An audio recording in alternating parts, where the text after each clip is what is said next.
मोनसे क्ल'जखौ लानानै बेखौ इमप्लिमेन्ट खालामनायनि सायाव जि माखासे कनफ्यूजन गोनो गोथो मानसिफोरनि जि मोनसे फोसावनाय एबा मिसलिड खालामनाय बेखौ आङो क्लेरिफिकेसन होनो सानदों। बिसेसकय साननैसो सिगाङाव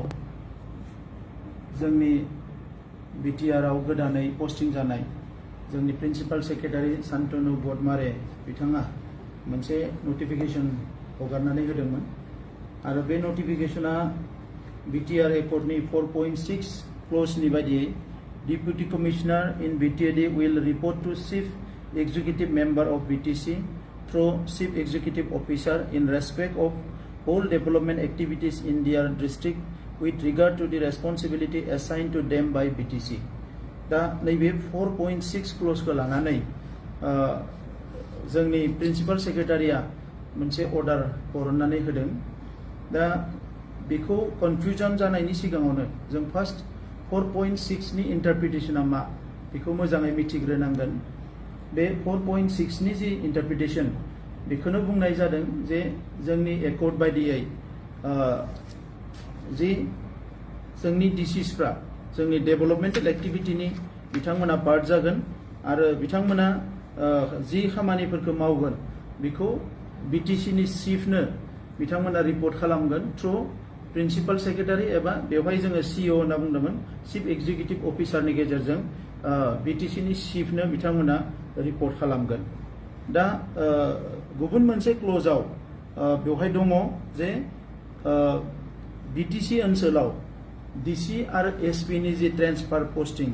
बेखौ बिटिसिनि चिफजों कनसाल्टेसन खालामनानैसो आसाम सरकारा खालामगोन। दा बे मोननै क्ल'जआ बेवहाय लिंक जानानै दङ। दा गुबै खोथाया जाहैबाय जे डिपुटि कमिशनारनो जोंखौ गोबां पावार होबाय बिटिसिआव जेबो पावार गैला होननानै माखासेया फोसावदों। दा जाय बिथांमोना फोसावदों बिथांमोना एक्जिकिउटिभ आरो लेजिस्लेटिभनि डिफारेन्सखौ मोनसे मोजाङै स्टाडि खालामनानै नायनाया मोजां। मानोना एक्जिकिउटिभा जेब्लायबो लेजिस्लेटिभनि गाहायाव। दा एक्जिकिउटिभफोरखौ खामानि मावनो माबा मोनसे अर्डार होयोब्ला जि अर्डारखौनो होआ मानो बेयो अरायबो लेजिस्लेटिभनि सिङाव जागोन। मानोना जि आइनखौ जों बानायो जि अर्डारखौ जों बानायो बेखौ जोङो पलिटिकेल लेभेलाव एबा जोङो लेजिस्लेटिभ लेभेलाव बे आइनफोरखौ जों बानायगोन आरो बेखौ सासे एक्जिकिउटिभ अफिसारा बेखौ जास्ट फल' खालामगोन। दा बे बेलायाव मोनथाम वार्डखौ लानानै बांसिन आङो पेनिक जानायखौ नुदों। मोनसेया जाबाय मनिटरिं। मनिटरिं होननाय सोदोबनि ओंथिया मा जों बयबो मिथिगौ। जेब्ला सासे मानसिखौ माबा मोनसे जिनिसखौ नायनो थिनो बेखौ मनिटरिं होननानै बुङो। माबा मोनसे खामानि जाबाय थादों सोरबा माबा मोनसे मावबाय थादों बेखौ मनिटर खालामनांगौ।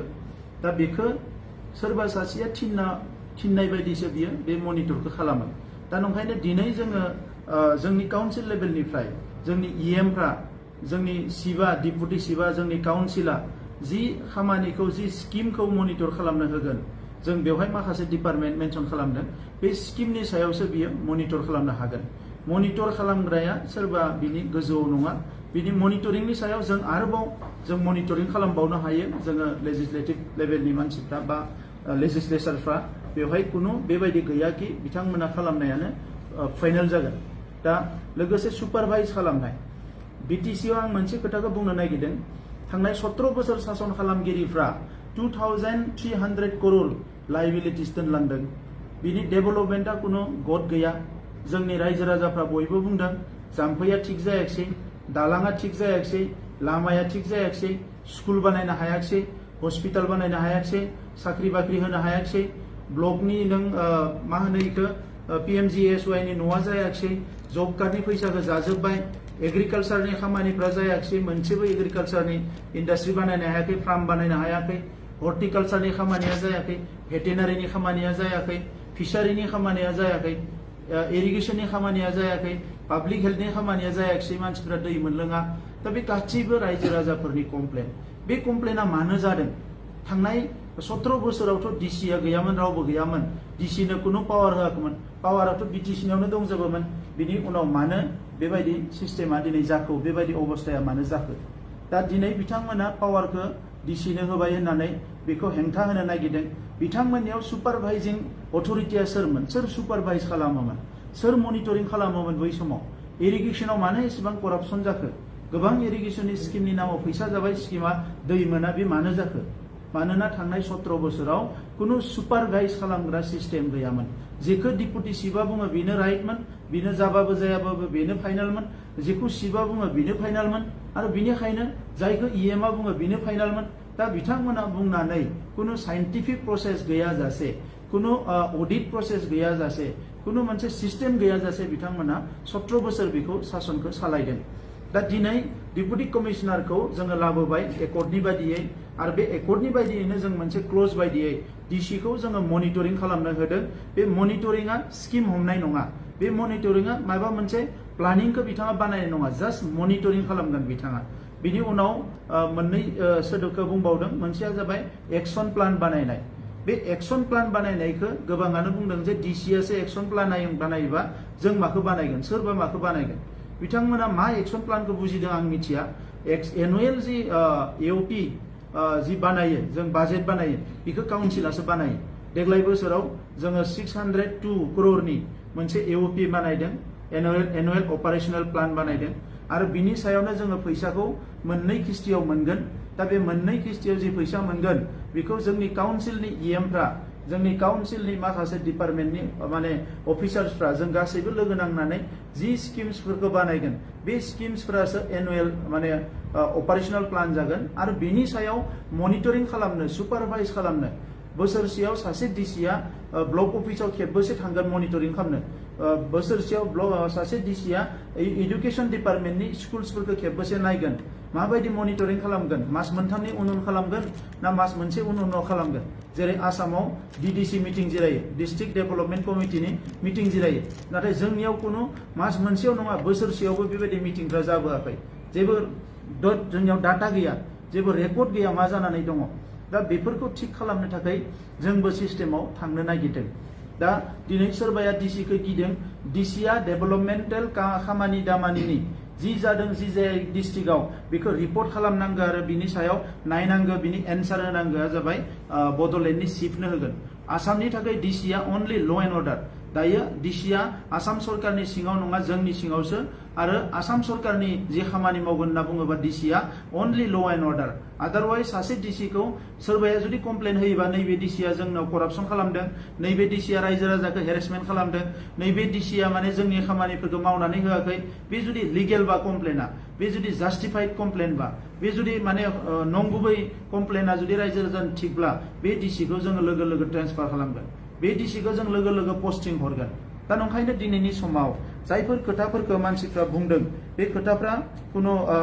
हसा खोथा नङा दिनै सासे डिपुटि कमिशनारखौनो नोङो एसेबां गियोबा जोङो आलादा रायजो सालायनो नागिरदों आलादा रायजोआव गाबोन 10 जन डिसि थागोन 20-30 जन डिसि थागोन बा दा बे डिसिफोरखौ जोङो बाहायनांगोन दिनै डिस्ट्रिक्ट लेभेलाव मनिटरिं खालामग्रा चेक खालामग्रा बेखौ सुपारभाइज खालामग्रा कुनु अथरिटियानो गैया जुदि सोरबा इरिगेशननि सासे एसडिअ गोरोन्थि मावदोंबा बे गोरोन्थिखौ डिसिआ बिनि इन्जिनियारा एक्सन लानाय नङा सेम डिपार्टमेन्ट बेखौ रावबो एक्सन लानाय नङा ओंखायनो दिनै हिउज करापसन जादोंमोन सिडि फान्डआव हिउज करापसन जादोंमोन इरिगेशनाव हिउज करापसन जादों माने मा होनो इडुकेशन डिपार्टमेन्टआव दाबो माने गोबां जायगायाव आङो दाख्लैसो भिजिट खालामदों बाक्सा जिल्लायाव ट्रेजारिफोराव दाबो फैसा लागासिनो दङ बिअडिअ अफिसफोराव फैसा लायोमोन बिल पास खालामनायनि नामाव कुनु मोनसे सिस्टेमा थिग बायदियै सोलियाखै दा जोङो एसेबां मानसि थैनानै दिनै मोनसे एकर्ड मोनबाय बे एकर्डखौ बास्तबाव इमप्लिमेन्ट खालामनो थाखाय जों खामानि मावनांगोन अब्ला जों मेकानिजमफोरखौ सोलायनांगोन जोंनियाव फैनाय डिसिखौ जुदि जों बाहायाबा जोंनियाव फैनाय एसपिखौ जुदि जों बाहायाबा जोंनियाव फैनाय अफिसारफोरखौ जुदि जों मोजाङै बाहायाबा डेभेलपमेन्टआ बबेनिफ्राय फैनो आरो दिनै आसाम गभर्नमेन्टआ 45,000 करोड़नि गभर्नमेन्ट जोंनिया जाबाय 600 कोटिनि माने सरकार फारसेथिं 2,300 कोटि दाहार दङ गुबुन फारसेथिं जोंनियाव 600 कोटिल' थाखा दङ बे 600 कोटिल' थाखाजों जोङो डेभेलपमेन्टनि खामानि मावनांगौ अब्ला बियो प्रपारलि जानांगोन दा बेजों लोगोसे जों गोदान दिनै आसनि लानो नागिरदों जोङो बुंबाय जे अर्डार अलरेडि हरबाय जोंनि गासैबो अफिसनि अफिसारफ्रा सानथाम अफिसाव जिरायनो मोनगोन सानथाम फिल्डआव गिदिंनांगोन मानोना फिल्डआव अफिसारफ्रा थाङा गोबां कमप्लेन दङ बिडिअआ थांनानै गामि गामि नायनांगोन जब कार्डनि खामानिया जादोंना जायाखै आइवानि खामानिया जादोंना जायाखै मा जादों मा जायाखै बेखौ बिडिअ थांना गिदिंनांगोन जेइफ्रा थांनानै गिदिंहैनांगोन PWD नि इन्जिनियार SDO थांनानै गिदिंहैनांगोन लामा लामा नायनांगोन PHC नि इन्जिनियारफ्रा थांना नायहैनांगोन दैनि आसनिफ्रा मा जानानै दङ बेखौ नायनांगोन गोबां जायगायाव दाबो नोङो फोथारनि दै लोंगासिनो दङ 17 बोसोर BPF आ एसेबां मोजां सासन खालामनानै मानो रायजो राजाफोरनो दै होनो हायाखै दिनै बाक्सा जिल्लायाव गोबां दै मोनलोङा क'क्राझाराव गुमायाव दै मोनलोङा दै लोंहोनायनि नामाव करोड़ करोड़ फैसा लाबोनानै जादों गोबां न' बां लुनानै माने बिल्डिं लुदों PHC नि नामाव नाथाय रायजो राजाफोरनो दै लोंहोनो हायाखै बिथांमोना दा बेफोर जिनिसफोरखौ दिनै मावनो थाखाय DC खौ जोंनो नांगोन आरो बे DC फोरखौ जोङो दिनै डि एडिक्शन सेन्टाराव बाहायनो नागिरदों जोंनि सेंग्रा सिख्लाफ्रा दिनै ड्राग्स जाग्रा जादों गोबां जायगायाव डि एडिक्शन सेन्टार खालामनो थाखाय DC SP फोरखौ जोङो बेवहाय बाहायनो नागिरदों DC नियावबो गोबां फान्ड फैयो बर्डार एरिया डेभेलपमेन्टनि थाखाय फान्ड फैयो बेखौ BTC सरकारा मिथिया BTC सरकारजों बे लोब्बा गैया DC आ जोंनि सिङाव फैनाय लोगो लोगोनो दायो जिखिनि जोंहा DC नि थ्रुयै डेभेलपमेन्ट जायो डिजास्टारनि फान्ड फैयो दा इमार्जेन्सि डिजास्टार फान्ड बारहुंखा फैबाय बांग्रिं फैबाय दैबाना फैबाय बेवहाय DC आ गोबां खामानि मावनो हायो थांनाय समाव DC आ जोंनि पार्ट नङैलाय बेफोर बाथ्राफोरखौ DC आ जोंनो रावनोबो खौरां होआखै नाथाय दा DC आ जोंनि पार्ट जानाय लोगो लोगो गासैबो प्लान पलिसिफोरखौ जोंनि बायदि बिथांमोना रायलायनानै मावनो गोनां जादों दा बेनिखायनो नैबे समाव रायजो राजाफ्रा गोनो गोथो साननो नाङा जों दिनै सरकाराव फैदों रायजो राजाफोरनि खहा खालामनो नङा बड'लेण्ड जि एकर्ड BSc निफ्राय लानानै BTC निफ्राय लानानै BTR मोनसेबो एकर्डनि हेंथायै जों खामानि मावनाय नङा दिनै लेन्ड राइटखौ लानानै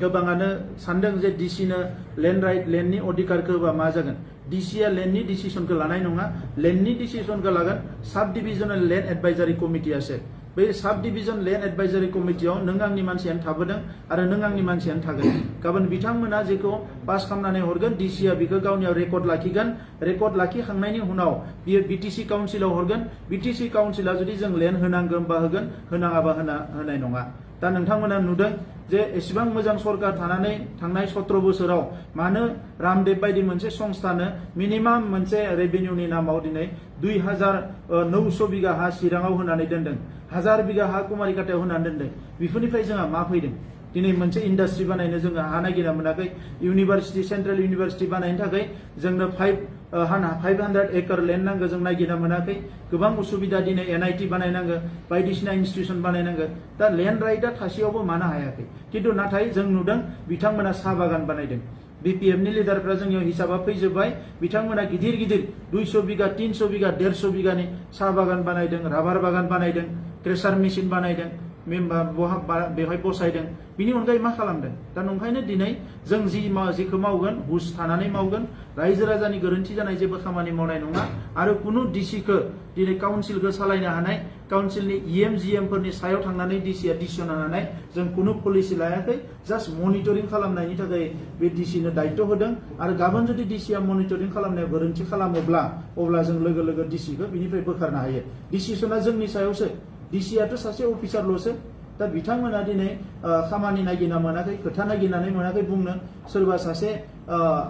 माने बायदिसिना नाबां जाबां खोथा बुंनायखौ लानानै बड'लेण्ड गभर्नमेन्टआ सोलिनाय नङा जों मोनसे भिजन लादों बे 5 बोसोरनि गेजेराव जोंनि इक'नमिया आसामनि गुबुन जायगानि समान समान जानांगोन इन्डियानि गुबुन गुबुन जायगानि समान समान जानांगोन आसाम गभर्नमेन्टआ जोंनो 600 कोटि हरोबा जोङो 3000 निफ्राय 5000 कोटि रां गुबुन इनभेस्टमेन्ट जों लाबोनानै जोंनि ओनसोलनि लाइमोनफोरनो एमप्लयमेन्ट होनाय हेन्डलुम सेक्टराव जोङो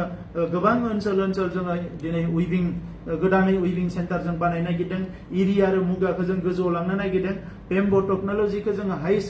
जोंनि लेभेलावनो बेम्बो इन्डास्ट्रि जों बानायनो सानदों जोङो गोबां माखासे पलिसिसफोरखौ लाना आवगायदों बोसोरनैनि गेजेराव जेसेबां गामि दङ मोनफ्रोमबो गामियाव जाहाथे एग्रिकालचारा खननैनिफ्राय खनथाम आबाद मावनो हानाय माखासे इरिगेशन आरो एग्रिकालचार डेभेलपमेन्टखौ जों लाबोनो नागिरदों दा बेफोरखौ खालामनो थाखाय जों एसे सम लादों मानोना जोंनि सरकारा थांनाय 6 मासाव मोजाङै खामानि मावनो मोनाखै मोननै इलेक्शन जालांबाय कोविड जालांबाय गोबां सिचुएशन जालांबाय दा नंखायनो नैबे समाव जोङो फुल सुइंआव खामानि मावनो लादों रायजो राजाफ्रा कअपारेट खालामनांगौ बबेयावबा सोरबा VCDC आ फैसा जादों बहाबा माबादों बबेबा गुन्दु गन्दगल जादों बेखौ डाइरेक्ट सरकारनो फोरमायनांगोन सोरबा अफिसारा खामानि मावाखै डाइरेक्ट सरकारनो फोरमायनांगोन मास मोनसेनि गेजेराव मोनफ्रोमबो ब्लक अफिसाव सार्कल अफिसाव जोङो कमप्लेन बक्स बसायनानै होगोन बे कमप्लेन बक्सआव जाहाथे रायजो राजाफ्रा गावबा गावनि कमप्लेनखौ होयो आं बेखौ खावलायबाय आरो सोरबाया बुंनाय बायदि